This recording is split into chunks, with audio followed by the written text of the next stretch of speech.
Okay, so my project is Defeat Racism. That's why I named it. So is racism all over the world? Yes, I believe it happens all over the world. Some statistics I found while Googling this would be, is racial violence causes cases which includes violence in England and Wales in 2017 and 18 were 22,135. Also, another one is racist offense, which include violence in Northern Ireland in 2015-2016 were 326.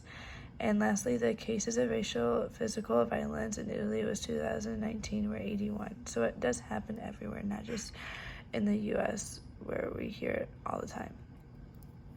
My social justice project, as an education major, my social justice project would be taking students from the community and creating a group where they feel like an outcast because of their race. This group may form after school hours. Defeating Racism project hopes to lessen the amount of racism that goes on all around the world. This group will be split up among them into different sections. One section will be to interview different people who had faced racism. Another group will be in charge of the social media aspect of the group.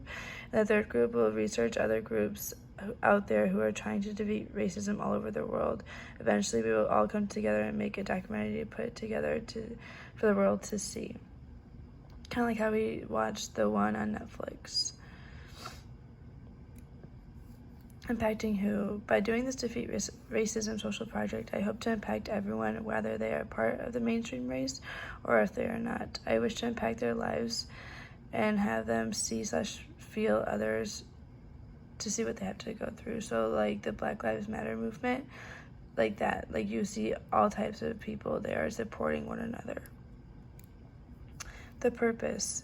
The reason for our social justice projects is to help change the world and make it a place for everyone to feel welcomed. By researching the different traditions, races, and cultures people do, and hopefully making a part of the mainstream culture one day is my goal. I work in food service as a server, and I hear people saying that they have a ratchet table before they even greet them. They're judging the book by its cover before they even meet them, which is not fair. But the best part of that is after the table leaves, they say, oh, they weren't that bad. They weren't that bad. So then I respond, and maybe you shouldn't judge people by the books by the cover.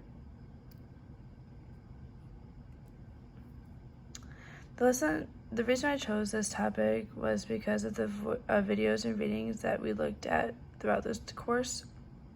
One of the videos that touched me was the one that the documentary of Netflix that we watched, and hearing about the unjust and the harassment people face just because they don't look like the mainstream race is unfair.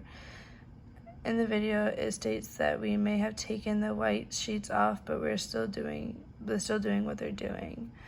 And that stuck with me, that section, because that kind of is true. You still hear about them.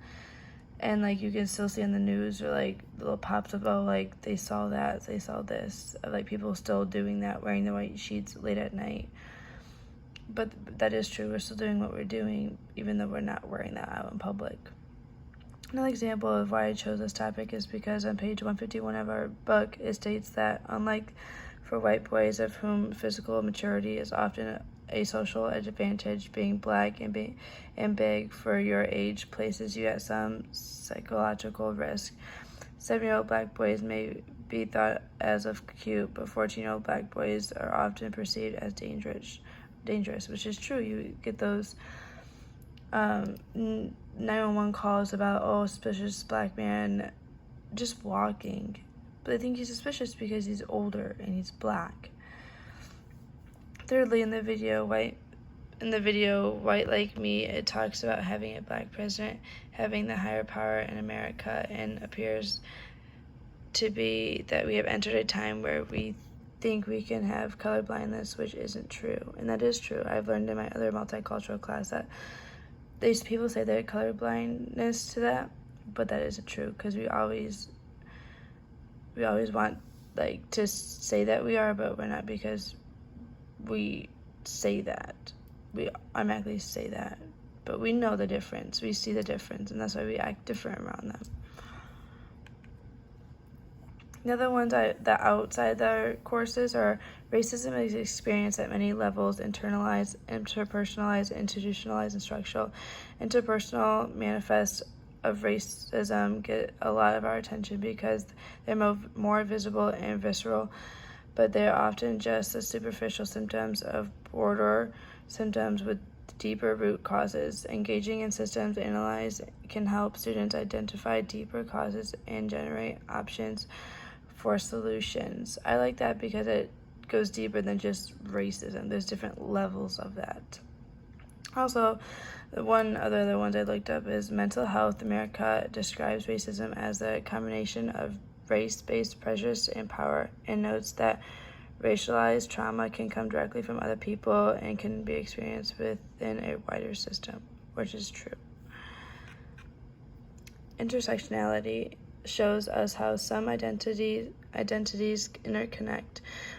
My project welcomes anyone and everyone. Just because someone is Black who is female or male with not be treated differently. We want to treat everyone the same because it shouldn't matter if you're white and a female or Black and a female, whether you have a disability in school or outside of school. If you're in a wheelchair, it should not matter what you look like or how you come across somebody. When another social identity like race is intersected with a disability, this can cause different treatment towards people, which is definitely true. The 5 steps I chose is step 1, make an announcement around the community about starting up a group to defeat racism. Step 2 is hold a meeting and split people into 3 groups pertaining to the assignment. Step 3 is meet back up to see what we came up with and schedule our first movement and make a podcast. Step 4 is go to the movements and air out podcasts of people sharing the stories with us and the research that has been done to make the change. Step 5 is come back together to see if we need to make any changes to get our voices heard and out there.